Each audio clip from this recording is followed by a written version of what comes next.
Em Mateus capítulo 27, versículos 50 a 51. Na verdade, Anitta, vamos começar por João.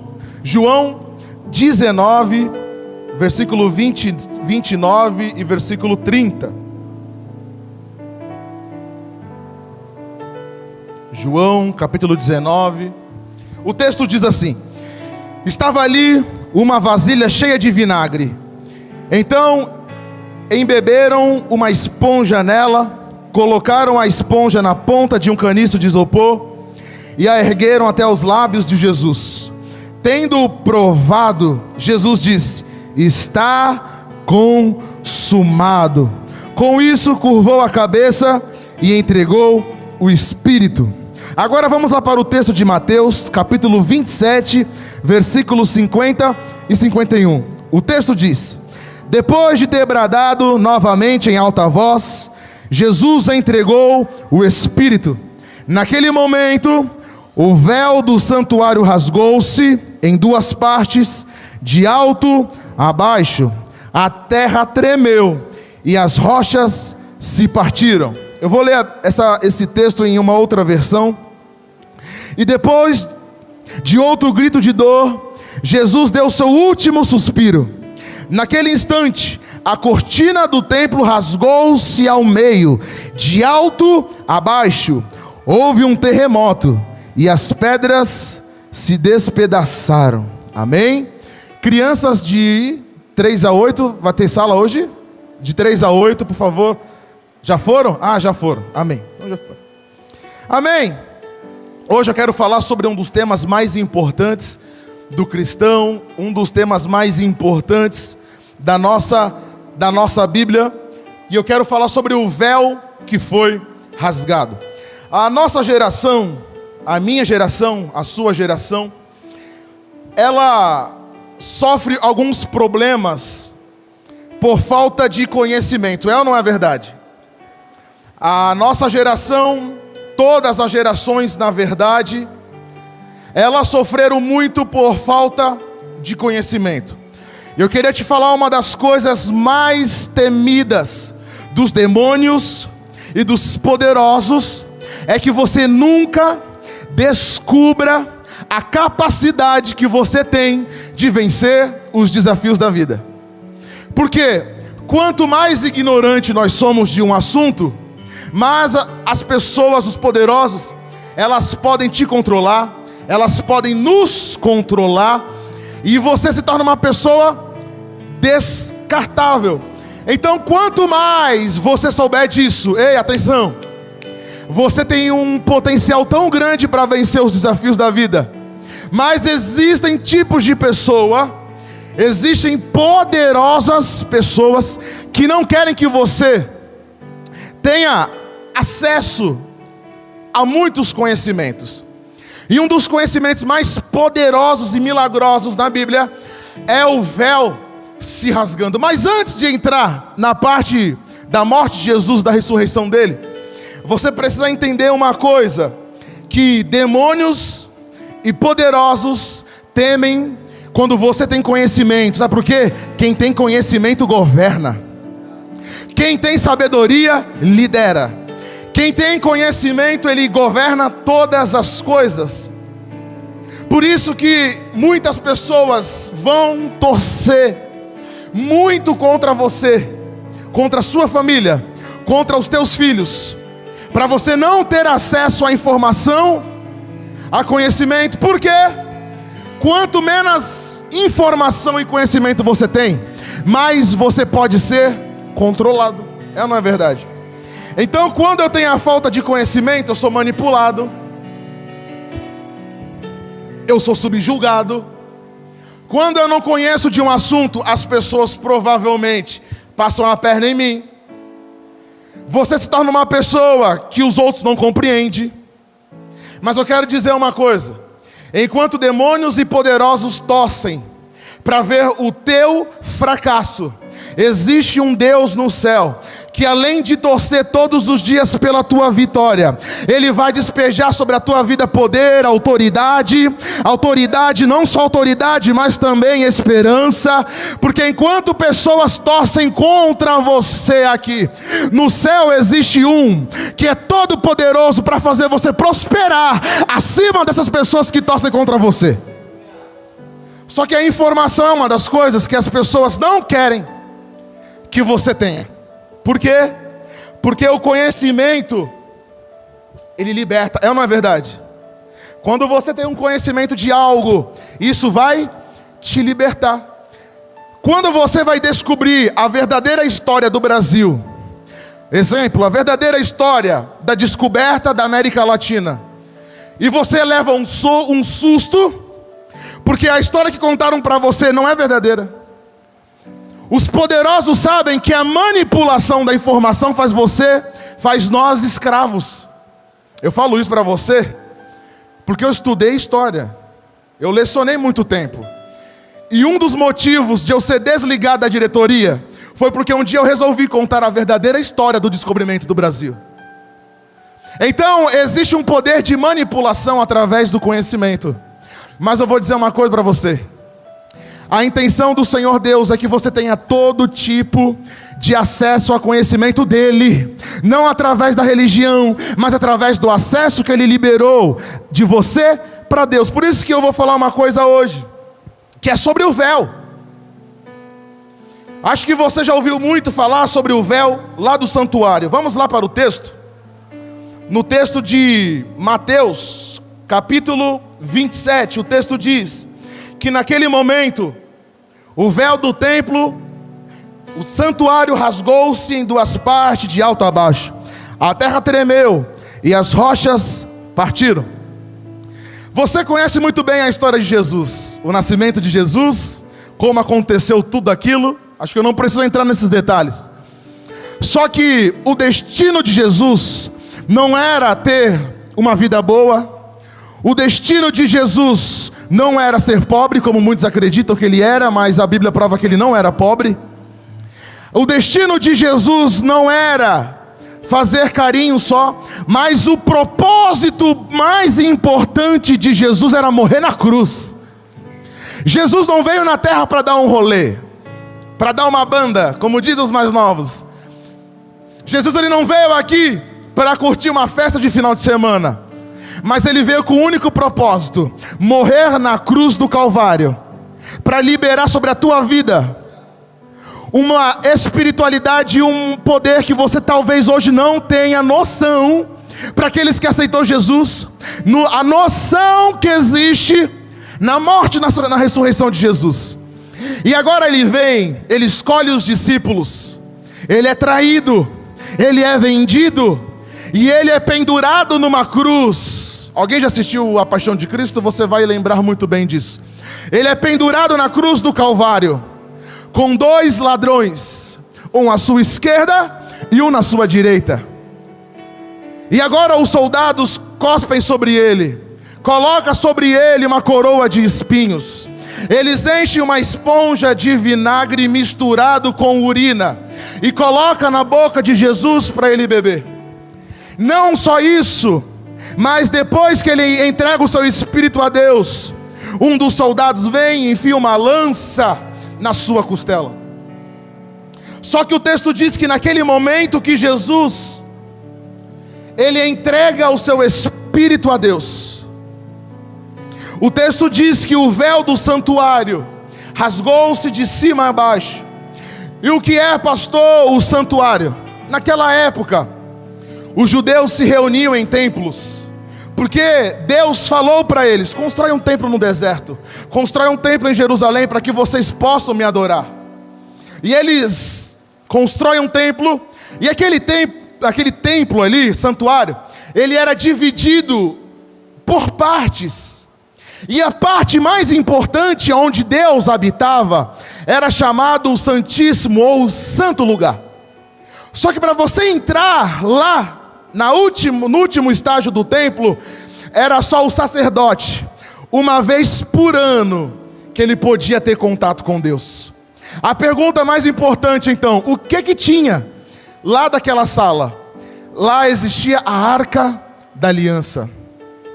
A Arca da Aliança apontava para a presença de Deus, significando, não é todo mundo que pode entrar na minha presença.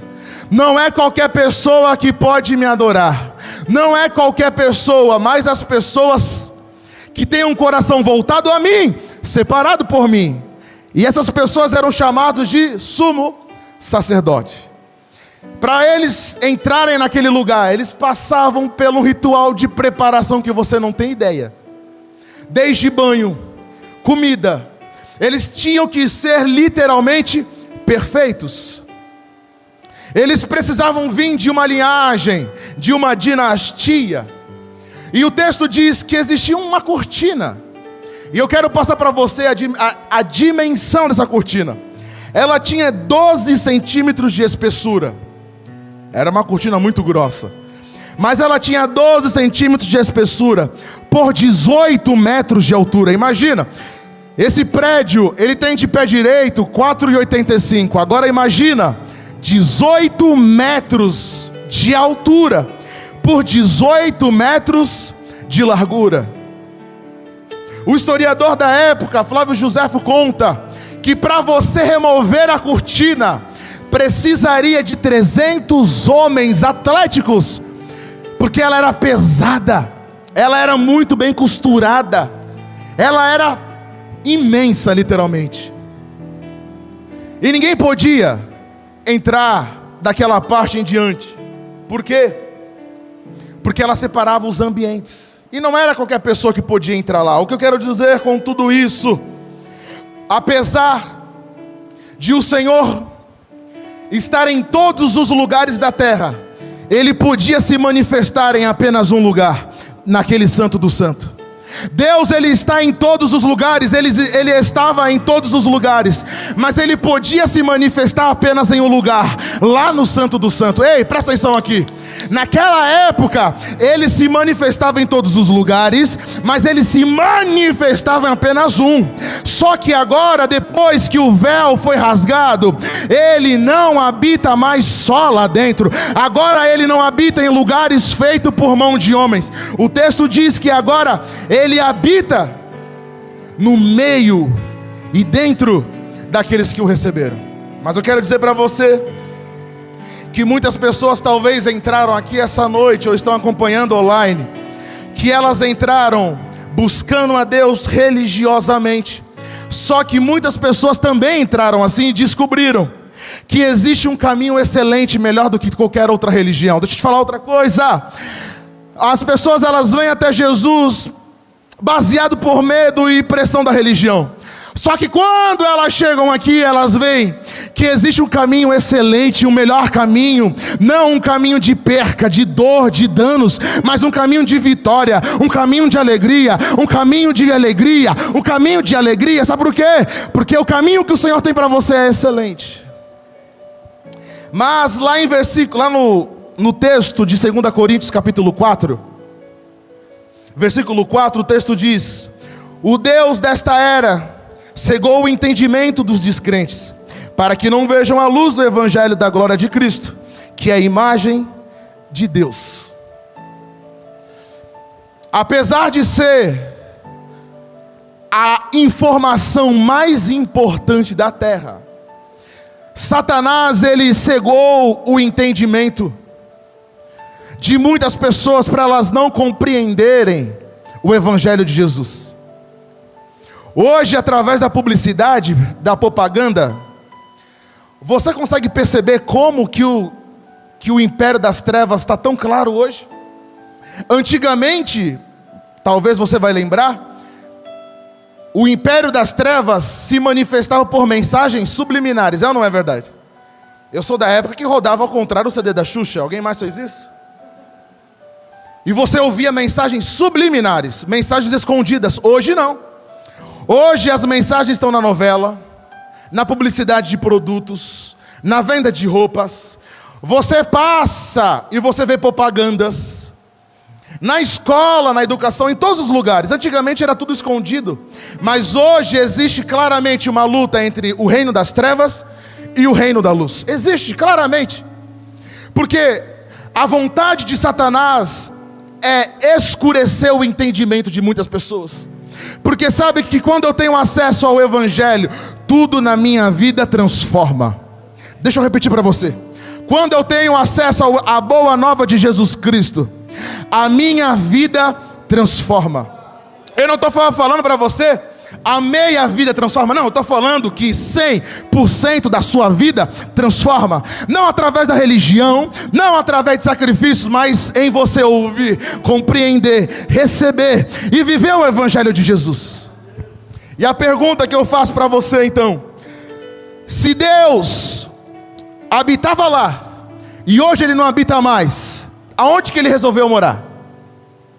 Aonde que Deus agora Ele decidiu morar?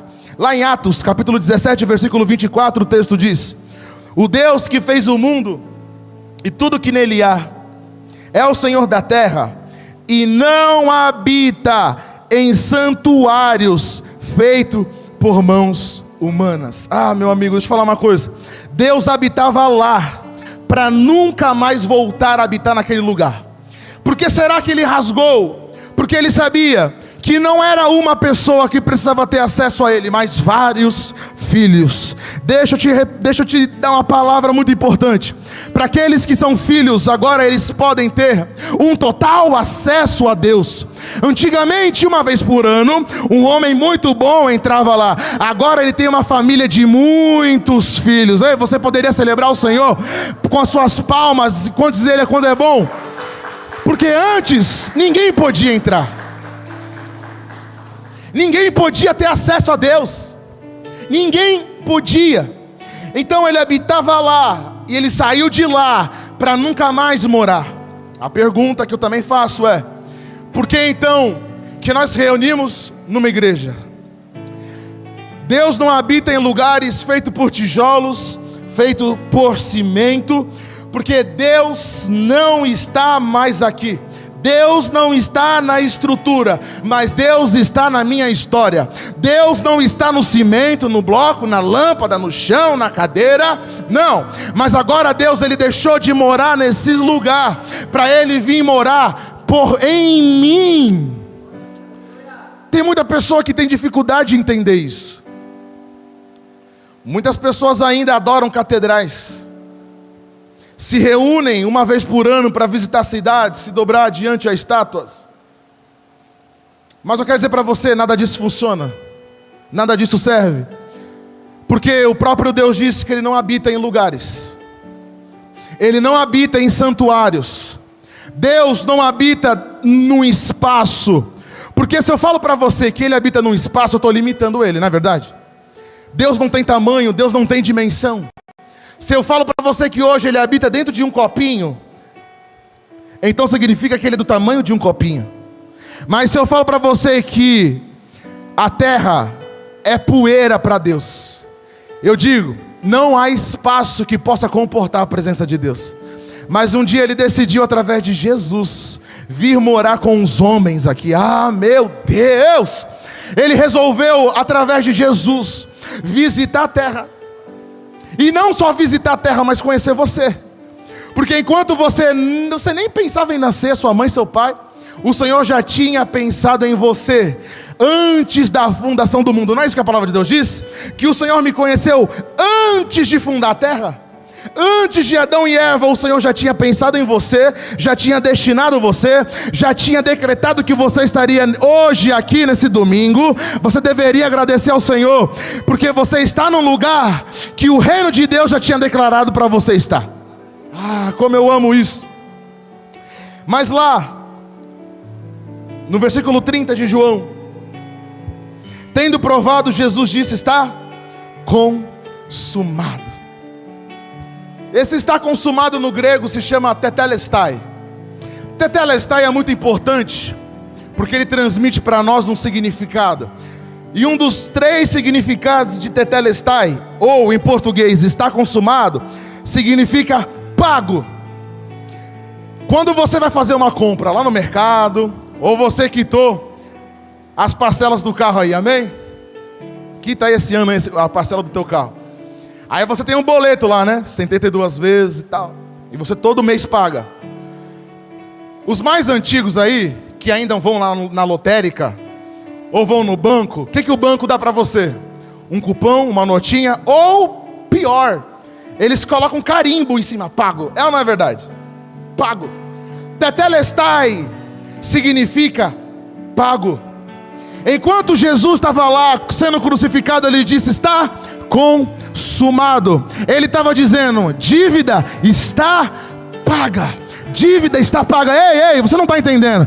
Enquanto ele falava, os demônios ouviam que a minha dívida com Deus estava paga.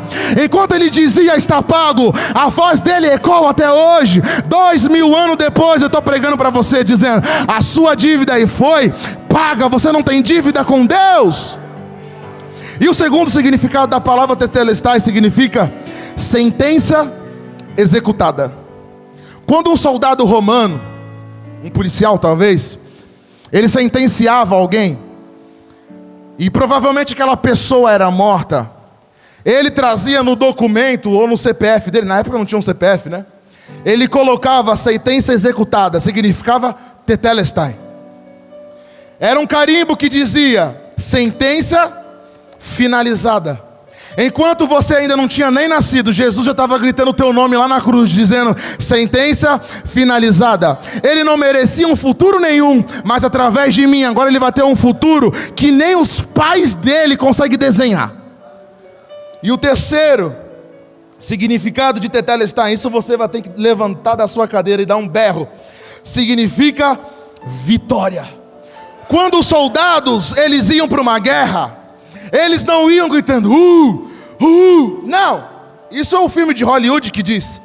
Os soldados romanos iam gritando tetelestai, tetelestai, tetelestai, tetelestai. O que significa? Antes de vencer ele já dizia vitória, vitória, vitória, vitória. Esse é o meu espírito de vitória, vitória. Porque enquanto o diabo vem te tentando, Jesus já estava dizendo lá na cruz sobre você: você vai ter vitória, você vai ter vitória, você vai ter vitória, a tua casa vai ter vitória, a tua família vai ter vitória.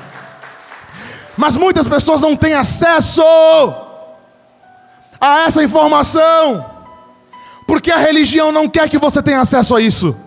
Os poderes não quer que você tenha acesso a isso, porque quando você tem acesso, essa informação começa a transformar o teu espírito.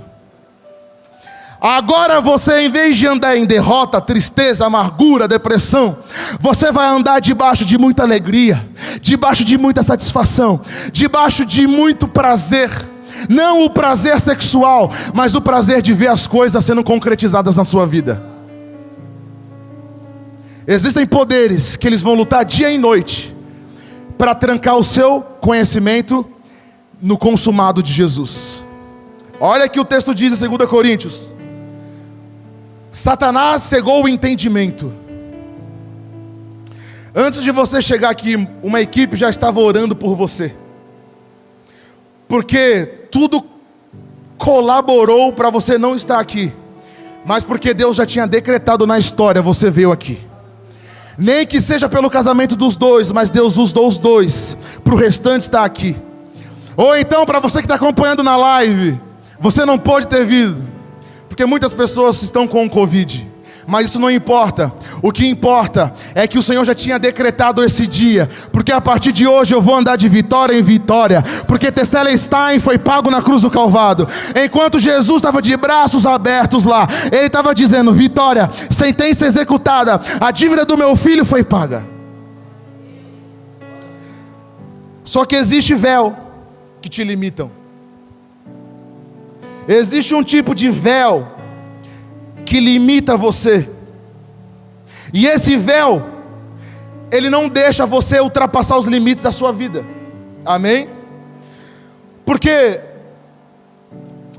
o Senhor, ele rasgou o véu na cruz do Calvário. Ele quebrou todas as cadeias na sua vida. A nossa família só vai para o inferno se eu quiser. Porque o poder para mim ser um agente de transformação na minha família já foi decretado, tetelestai. Você vai dormir com essa palavra na sua mente, tetelestai, tetelestai.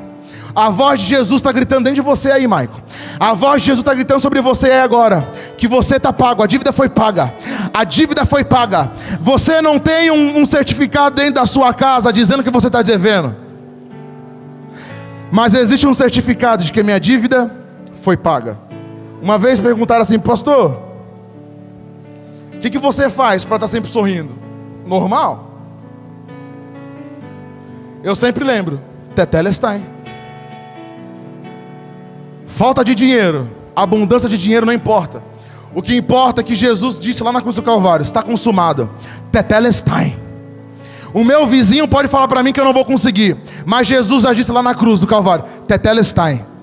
Algumas pessoas podem ter rogado praga, maldição sobre a minha vida, mas não pega em mim, porque Jesus já tinha decretado lá no passado: Tetelestai, dívida paga. As pessoas podem ter decretado falência na tua empresa, mas Jesus disse lá na cruz do Calvário: está pago, Tetelestai. Muitas pessoas podem ter decretado coisas horríveis para o teu futuro, mas Jesus já tinha decretado lá: dívida paga, Tetelestai. Esse é o segredo de você viver uma vida cheia de alegria, é lembrar que Tetelestai, a dívida foi paga, a sentença foi paga. E eu te pergunto: o que você tem feito com o poder que Jesus te deu? Porque uma coisa é certa: o véu foi rasgado.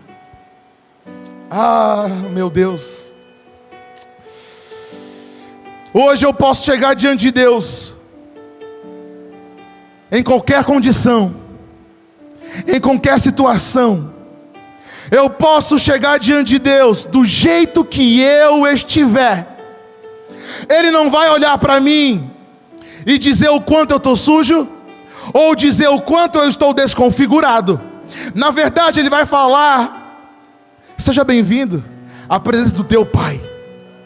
Muitas pessoas acham: eu não vou lá na igreja porque eles vão olhar torto para mim, ou eu não concordo com o que eles estão falando. Mas isso não importa, querido. O que importa é você saber que existe um acesso livre a você. Não existe pessoas que podem bloquear o teu acesso a Deus. Não existem palavras que podem limitar o teu acesso a Deus. Não são pessoas que podem decretar aquilo que vai acontecer na sua vida, porque existe um caminho limpo, que agora você pode ter acesso a Ele. Mas ainda muitas pessoas estão debaixo do jugo, dizendo: não, eu não posso. Ou então eu estou muito sujo. Ou então eu estou muito errado. Mas eu ainda tenho um vício, pastor. Deus, Ele está à procura de coração ou de vício? Deus está à procura de coração ou de vício? Deus está à procura de pessoas ou roupas? Deus está à procura de condição ou um coração? Deus está à procura de dinheiro ou de amor? Deus está à procura de um coração reto, ou de um coração que precisa ser endireitado por Ele? Uma coisa é certa: o véu que limitava o teu acesso a Deus, que limitava o acesso daquelas pessoas naquela época a Deus, aquele véu não existe mais. Porque agora existe um tipo de condição para você chegar até Deus. Existe um tipo de condição para você chegar diante de Deus. Por quê? Na cruz do Calvário existia uma única possibilidade de você chegar diante da cruz: pela morte. Só podia frequentar a cruz do Calvário uma única pessoa, uma pessoa que foi considerada errada, pecadora. Jesus não pecou, Jesus foi perfeito, mas Ele tomou o meu lugar. Eu era para estar pendurado naquela cruz naquela época, mas Ele teve tanta compaixão de você, Ele teve tanto amor, que aquela cruz ela não está vazia. E naquele momento que Jesus ele está pendurado naquela cruz, Ele grita: está consumado. Naquele mesmo momento, a terra entra em completa escuridão. A terra estremece, Os demônios estão no inferno comemorando, dizendo: Jesus foi derrotado, Jesus perdeu. Mas enquanto o diabo estava comemorando, dizendo: nós vencemos o Filho de Deus, eles não sabiam que o Senhor tinha um plano que se chama ressurreição. Mas aí Jesus, ele está dando a vida, ele entrega o seu Espírito, e o texto diz que lá no santuário, de repente, o véu começa a se rasgar, o véu começa a se rasgar, o véu começa a se rasgar, e o véu se rasga, e o véu se rasga, e agora eu posso chegar diante de Deus. Fique de pé no seu lugar. Eu sei que esse Deus, ele é pequeno, ele tem um gesso no braço, mas não importa. O véu foi rasgado para você ter acesso diante de Deus. E eu vim aqui essa noite dizer: já não resta condenação para aqueles que estão em Cristo Jesus. Vamos aplaudir ao Senhor.